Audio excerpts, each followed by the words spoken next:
네, 오늘 참 날씨가 덥고 폭염이 있는 날씨인데 그 가운데서도 또 예배 드리는 거 잊지 않으시고 또 이곳 가운데 온 우리 성도님들의 그 부르심에 순종하는 것 우리 하나님이 기억하실 줄 믿습니다.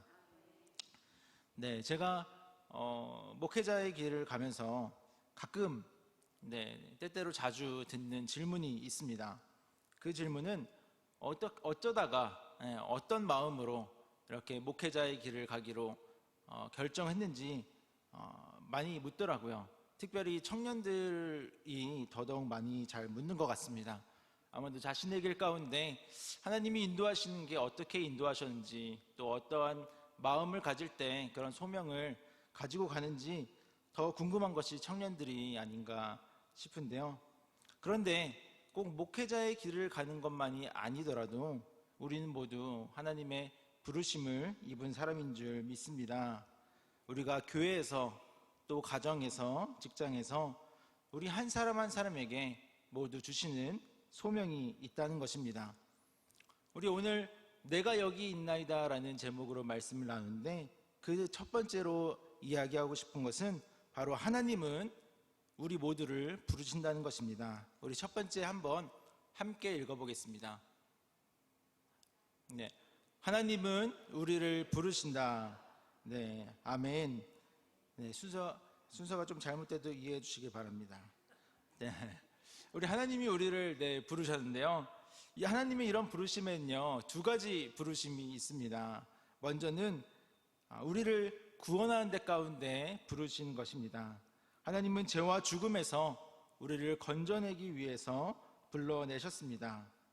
이사야의 말씀에 오호라 너희 모든 목마른 자들아 물로 나아오라 돈 없는 자도 오라 너희는 와서 사 먹되 돈 없이 값 없이 와서 포도주와 젖을 사라 라고 이야기했습니다. 그래서 내게로 와서 너희의 영혼이 살아라 라고 이야기하십니다. 지금도 하나님은 우리를 부르셔서 죄와 죽음에서 사람들을 건지시고 또 구원으로까지 우리를 부르십니다. 바로 그 놀라운 사건이 바로 예수님이 이 땅 가운데 오신 사건입니다. 예수님께서 하나님의 사명을 띠고 이 땅 가운데 오셔서 우리를 하나님에게로 영원한 생명 가운데로 부르셨습니다. 그리고 하나님의 두 번째 부르심은 바로 우리를 사명 가운데 부르시는 것입니다. 우리가 기도하면서 또 예배 가운데 또한 있는 자리 가운데 지키다가 하나님의 일 가운데 우리를 부르시는 것을 경험할 수가 있습니다. 이것은 하나님을 경험한 사람들이 바로 하나님의 일 가운데 동참하도록 하나님이 초대하시는 것인데요. 하나님은 하나님의 나라를 위해 일할 사람들을 부르고 있습니다. 많은 사람들이 이 부르심 가운데 응답해서 교회와 또 사회 구석구석에서 믿는 자들의 모임을 만들고 또 오지에 가서 복음을 전하는 일들을 계속 감당하고 있습니다. 우리 로마서 8장 28절의 말씀을 한번 함께 읽어보겠습니다. 시작. 우리가 알거니와 하나님을 사랑한 자 곧 그의 뜻대로 부르심을 입은 자들에게는 모든 것이 합력하여 선을 이루느니라. 아멘. 하나님을 사랑한 자를 하나님의 부르심에 하나님의 뜻대로 부르심을 입은 자라고 이야기하고 있습니다. 우리가 바로 하나님의 부르심을 입은 자입니다. 이런 하나님의 부르심은 우리가 소명이라고 사명이라고도 하는데요. 꼭 목회자가 되고 선교사가 되는 것만이 아니라 하나님의 부르심은 우리 모두에게 주어져 있습니다. 하나님이 불러주셨기에 우리가 구원을 얻었고 하나님이 불러주셨기에 우리가 이곳에 모이고 하나님이 우리를 부르시기에 우리가 교사로 또 찬양대로 또 속장으로 또한 전도자로 그 자리 가운데 서서 주님의 일 가운데 동참하는 줄 믿습니다. 네, 우리 그리스도인들이 모두 하나님의 부르심 가운데 있습니다. 그러니 우리가 삶의 일터에서든 또한 교회에서든 어느 곳에서라도 하나님이 사명을 주실 때, 우리에게 부르심을 주실 때 우리는 그것을 기쁨으로 응답하기를 바랍니다. 그런데 우리가 부르심을 듣지 못하고 있는 경우도 있을 수 있습니다. 마치 말씀 속에 모세가 광야에서 40년의 세월을 보내고 있는데 그 40년의 세월이 부르심 없이 살아온 것처럼 우리를 향한 그 부르심을 듣지 못할 수가 있습니다. 그럼 부르심은 언제 우리에게 올까요? 또 우리가 언제 그 부르심을 들을 수 있을까요? 네, 그것은 우리가 준비되었을 때겠죠. 그런데 이 준비되었다는 것은 우리가 그 부르심에 순종하고 우리가 그 부르심의 모든 것들을 다 할 능력을 갖추었다라고 말하는 것이 아닙니다. 그러나 우리가 능력은 다 갖추지 못하더라도 우리가 하나님의 말씀을 들을 준비는 되어 있어야 합니다. 그 들어오는 하나님의 부르심을 지나가는 말이나 아니면 옆에 어느 권사님의 헛소리처럼 듣는 것이 아니라, 헛소리로 듣는 것이 아니라 우리가 하나님께 구하며 하나님께 부르짖으며 나를 찾으시는 하나님의 음성으로, 나를 부르시는 왕의 소리로 우리가 들을 준비가 되어 있어야 합니다. 하나님은 우리를 언제나 부르시는데 우리가 그것을 듣지 못하는 것은 우리가 그것을 들을 준비가 되어 있지 않기 때문입니다. 오늘 우리가 읽은 출애굽기 3장 1절에서 6절까지의 본문은요, 모세가 부르심을 받는 사건을 이야기하고 있습니다. 우리 출애굽기 3장 2절에서 3절 다시 한번 봉독해 보겠습니다. 시작. 여호와의 사자가 떨기나무 가운데로부터 나오는 불꽃 안에서 그에게 나타나시니라. 그가 보니 떨기나무에 불이 붙었으나 그 떨기나무가 사라지지 아니하는지라. 이에 모세가 이르되 내가 돌이켜 가서 이 큰 광경을 보리나 떨기나무가 어찌하여 타지 아니하는고 하니 그때. 아멘. 네, 오늘 2절 3절의 말씀을 보면 모세는 이제 호렙산에서 장인 이드로의 양을 치고 있다가 어느 날 떨기나무에 불이 붙어서 타는 것을 보았습니다. 광야에서 떨기나무가 타는 모습은 때때로 볼 수 있다고 합니다. 그런데 그날은 좀 이상하게도 그 떨기나무가 타서 사라지지 않는 것을 보았습니다. 그리고 모세가 그것을 이상하게 생각해서 내가 돌아가서 그것을 다시 한번 봐야겠다 생각하며 그 떨기나무에, 그 사라지지 않는 나무에 다가가게 되었습니다. 한 전도사님이 이 구절을 보고 이렇게 이야기하시더라고요. 모세가 애굽에서 자기 힘으로 이스라엘 백성을 구원하려다 실패하고 도망와서 40년의 세월을 보내었는데 그 40년의 세월 동안 하나님이 떨기나무를 태운 것이 한 번뿐이었을까? 라고 이야기하더라고요. 그동안 하나님이 떨기나무를 몇 번이나 태워 먹으면서 이 모세를 불렀겠느냐 라는 거예요. 물론 이제 실제로 전능하신 하나님께서 또 모세의 마음을 다 아시는 하나님이 정말 모세에게 결정적인 한순간 떨기나무의 불 가운데 임재하시면서 그의 마음을 부르셨겠지만, 그러나 마치 모세를 부르는 하나님의 마음은 모세가 이 떨기나무를 보고 타지 않는 기이한 광경에 집중하기까지 몇 번이고 그 40년의 세월 동안 계속해서 모세를 부르셨을 거라는 그 생각만큼은, 그 마음은 참 공감이 가는 말이었습니다.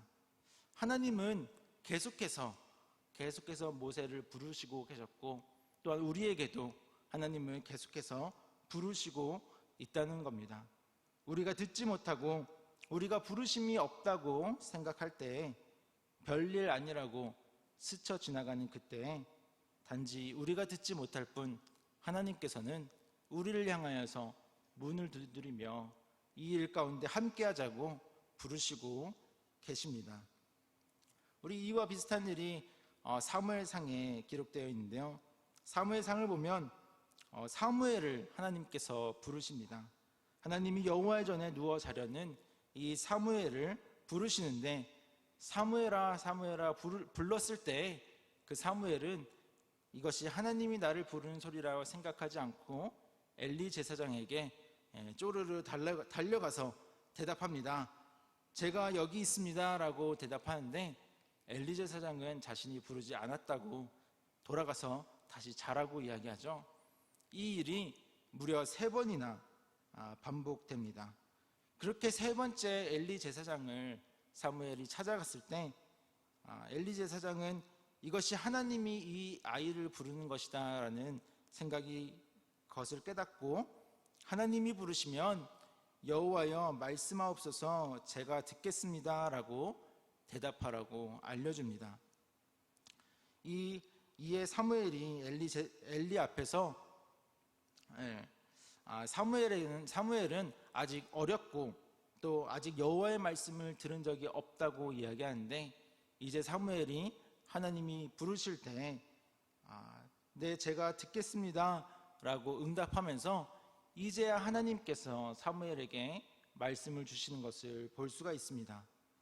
왜 3번이나 엘리 제사장 엉뚱한 사람에게 찾아갈 때까지 하나님은 사무엘에게 더 말씀하지 않으셨을까 생각해 보았는데, 아마도 사무엘은 아직 어리면서 하나님의 말씀을 들어본 적 없고 또 그때 여호와의 말씀이 희귀한 때여서 자신을 부른다고는 하나님이 나에게 말씀하시리라고는 전혀 생각하지 않았기에 하나님의 소리를, 하나님의 말씀을 제대로 들을 수 없었던 것 같습니다. 하나님께서는 사무엘을 3번이나 또 4번이나 부르신 것처럼 우리에게도 그렇게 부르시고 또 말씀하십니다. 그러면 우리가 이 하나님의 부르심 가운데 어떤 자세로 응답해야 할까요? 우리 2번째, 내가 여기 있나이다. 우리 한번 함께 읽어보겠습니다. 내가 여기 있나이다.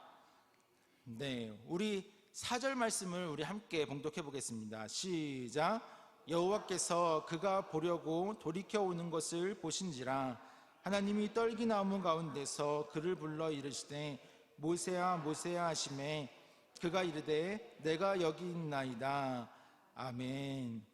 네, 우리 하나님의 부르심 가운데 우리가 어떤 자세로 나아가야 하냐면 바로 내가 여기 있나이다 라고 말하는 자세로 나아가야 합니다. 우리 모세는 하나님 앞에, 그 하나님의 부르심 앞에 내가 여기 있나이다 이렇게 응답했습니다. 이 우리가 내가 여기 있나이다라고 해석한 히브리어는 힌네니라는 말을 번역한 말인데요, 직역하자면 보소서 제가 있습니다 라고 하는 말입니다. 그런데 이것은 직역의 의미를 넘어서 우리가 하나님 앞에 우리의 인간의 보잘것없는 모습을 드러내면서 제가 여기 있습니다, 말씀하시면 제가 그 말씀에 따르겠습니다 라는 의미를 내포하고 있습니다. 우리가 흔히 어떤 사극에서 왕이 한 신하를 부를 때 네 제가 여기 있습니다 라고 대답하는 그 말이 그냥 불렀을 때 네 여기 있습니다 라는 말이 아니라 그 명령을 받들 준비를 하고 그 앞에 나오는 것처럼 나를 사용해 주십시오, 나를 어느 쪽으로 사용하시든 어떠한 부름을 맡기든 제가 그것을 따를 준비가 되어 있습니다 라는 자세로 나온다는 것입니다. 우리가 모세의 삶을 보면 모두들 알다시피 40년 전에 모세가 자신의 힘으로 이스라엘을 구원하고자 했습니다. 그는 자신의 학문과 자신의 지위를 활용하려 했습니다. 그런데 하나님은 그때 자신만만하고 또 젊고 힘이 있던 모세를 부르지 않으셨습니다. 하나님은 기다리셨습니다. 그가 하나님의 부름 앞에 나올 때까지, 그가 자신만만함이 깨지고 자기가 낮아지기까지 기다리신 것입니다. 어느 목사님의 글에 보면 하나님은 절대 자신만만한 사람을 쓰시지 않는다, 자신만만이 아니라 주신만만해야 한다라는 말이 있습니다. 자기를 믿는 게 아니라 하나님을 믿는 사람을 하나님이 쓰신다는 거죠. 하나님은 모세의 자신만만한 시간이 깨어지기를 기다리셨습니다. 그리고 모세가 40년 동안 광야를 헤매면서 광야에서 양을 치며 살아가는 동안에 그의 나이가 80이 되었습니다. 그가 히브리 민족에게도 배척받고 애굽에서도 죄를 짓고 떠돌이가 되었는데 그의 장인 이드로의 집에서 그저 양을 치면서 살아갈 때 더 이상 나의 힘으로 다른 이 일을 이룰 수 없다라고 생각했을 때 바로 그때에 하나님의 부르심 가운데 나올 수가 있었습니다. 하나님은 자신의 무능을 인정하고 하나님의 말씀을 의지하는 사람을 부르십니다.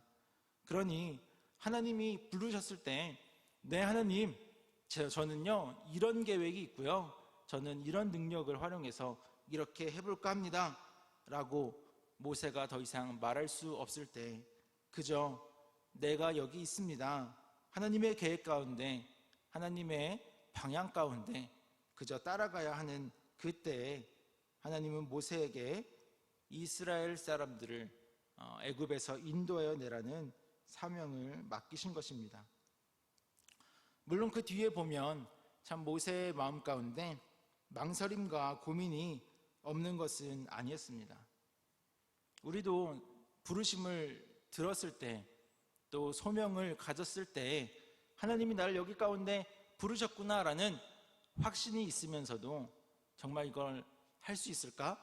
또 내가 이 길을 가야 할까라는 고민이 드는 순간이 있을 것입니다. 많은 사람들이 순종해야 할지 내가 이것을 맡아야 할지 고민하고 번민합니다. 우리 내가 여기 있나이다 라고 하나님 앞에 응답했던 사람이 또 한 사람 있는데 그 사람은 아브라함입니다. 하나님께서 아브라함에게 오셔서 어느 날 그의 외아들 이삭을 제물로 바치라고 하셨을 때 아브라함도 내가 여기 있나이다 라고 대답했습니다. 그런데 이번에와 마찬가지로 하나님의 부르심 가운데 내가 여기 있나이다 라고 먼저 대답하고요, 하나님의 요구사항은 나중에 나왔습니다.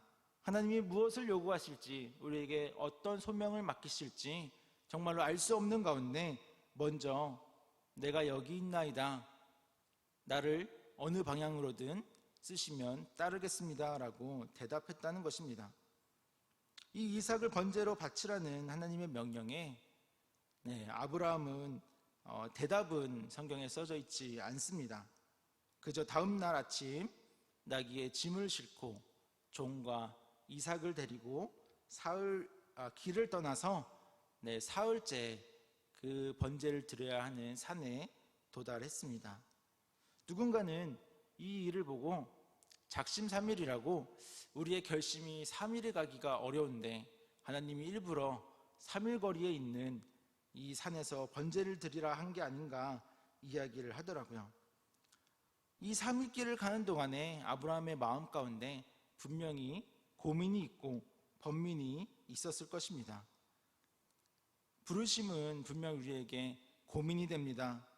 그 자리를, 그런데 우리가 그 자리, 그 소명의 자리, 하나님의 부르심을 듣는 그 자리 가운데 나아가는 마음은요, 내가 여기 있습니다 라는 대답이 먼저 나와야 한다는 거예요. 분명히 그 소명을 듣고 나서 고민이 되고 어렵고 참 힘든 길이구나 나중에 알게 되더라도 우리의 먼저 나가는 고민은 어떤 일을 시킬지 그것이 마음에 들면 하고 아니면 아닙니다가 아니라 내가 여기 있습니다, 어떠한 일을 시키든 제가 그것을 듣겠습니다 라고 응답하는 마음이 있어야 합니다. 우리가 잘 아는 언더우드 선교사가 있습니다. 이 언더우드 선교사는 본래 인도로 가기로 결심하고 선교를 준비하고 있었습니다. 그리고 어느 날 조선에 대한 소식을 들었습니다. 그 조선은 쇄국 정책에 의해서 아직도 복음이 전해지지 않은 나라, 어둠에 쌓여있는 나라라는 이야기였습니다. 그리고 그 이야기를 듣고 그가 하나님 앞에 기도하며 하나님, 조선 땅에 선교사를 보내주십시오. 저는 인도로 가지만 조선 땅에 선교사가 가기를 기도합니다. 이렇게 기도했습니다. 그런데 기도할 때 성령님께서 언더우드에게, 언더우드야, 왜 내가 가지 않고 남을 보내달라고 기도하느냐? 내가 조선 선교사로 갈 수는 없느냐? 라는 감동이 왔다는 거예요. 그때 주여 내가 여기 있나이다, 나를 보내소서 응답하고 그 언더우드 선교사님은 인도 선교를 포기하고 1885년 부활절 아침 조선 땅을 밟았습니다.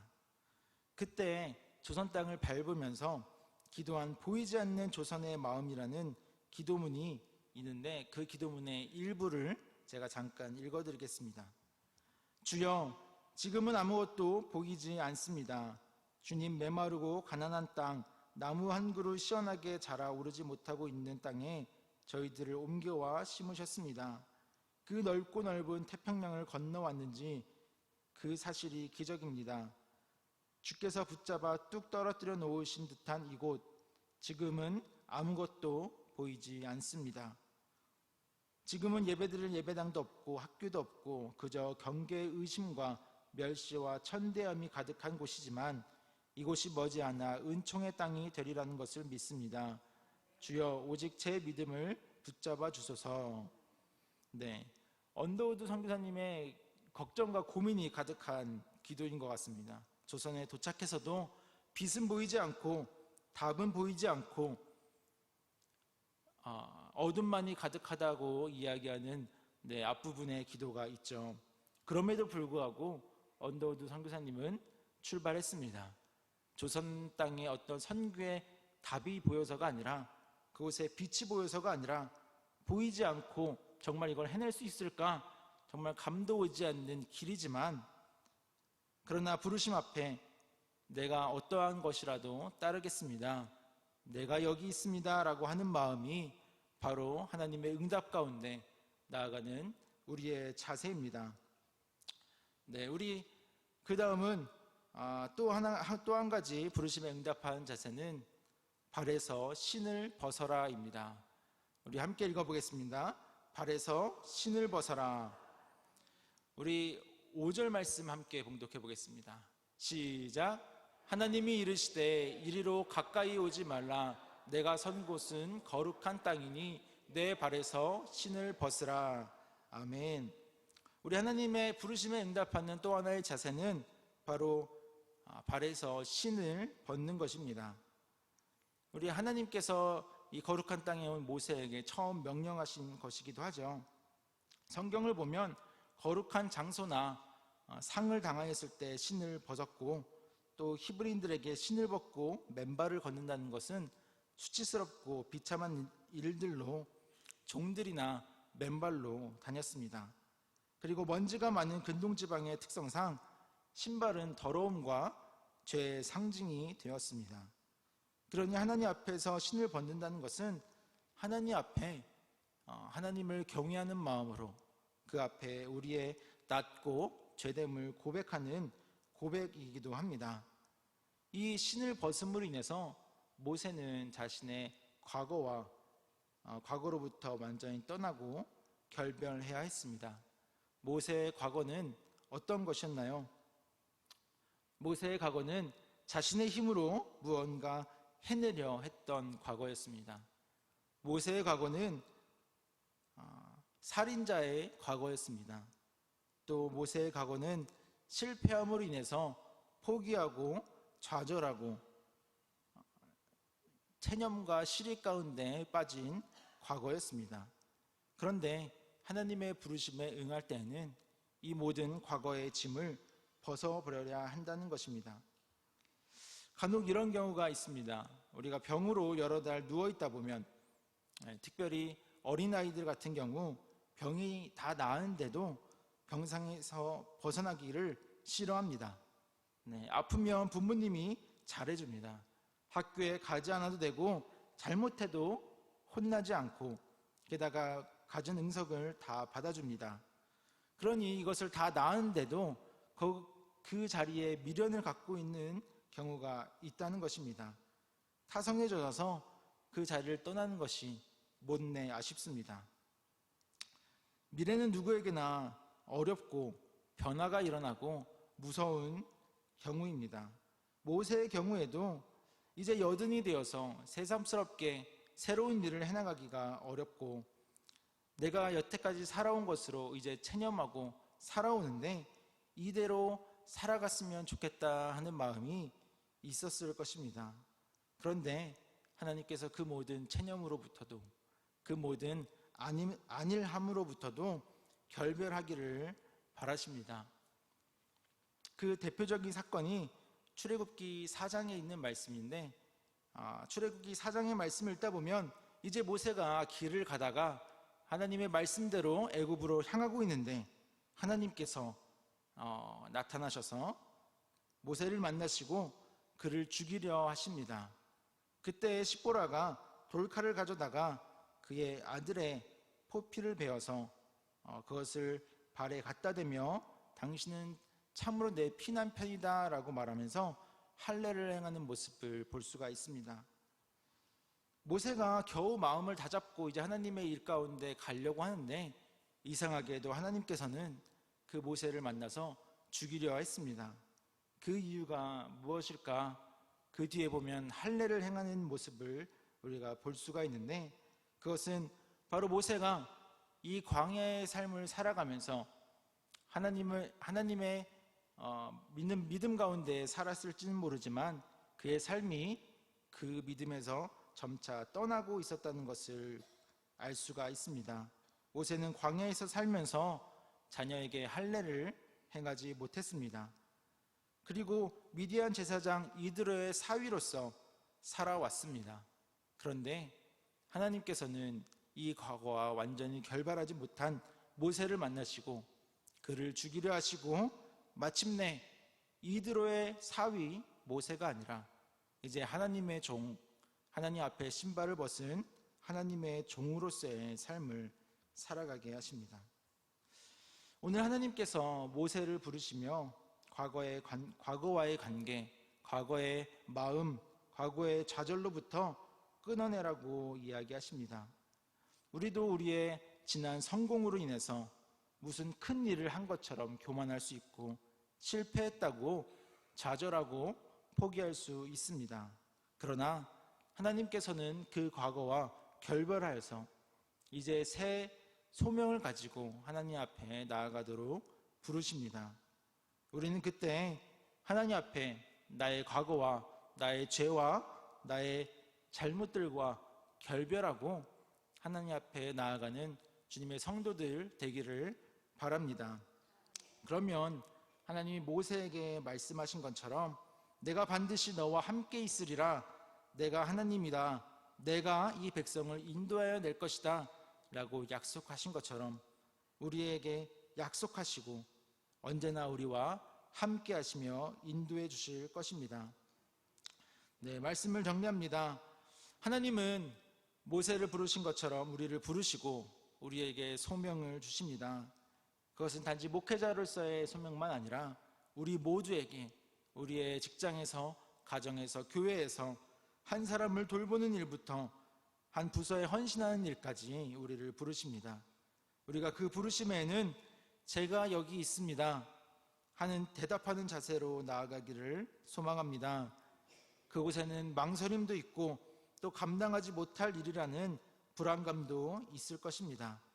그러나 이제 과거의 연약함과 어리석음과 죄와 결별하고 부르심을 받은 자로 나아갈 때 그 두려워하는 모세에게 반드시 내가 너와 함께 있으리라 말씀하신 것처럼 하나님의 역사가 우리 가운데 이루어질 줄 믿습니다. 기도하겠습니다.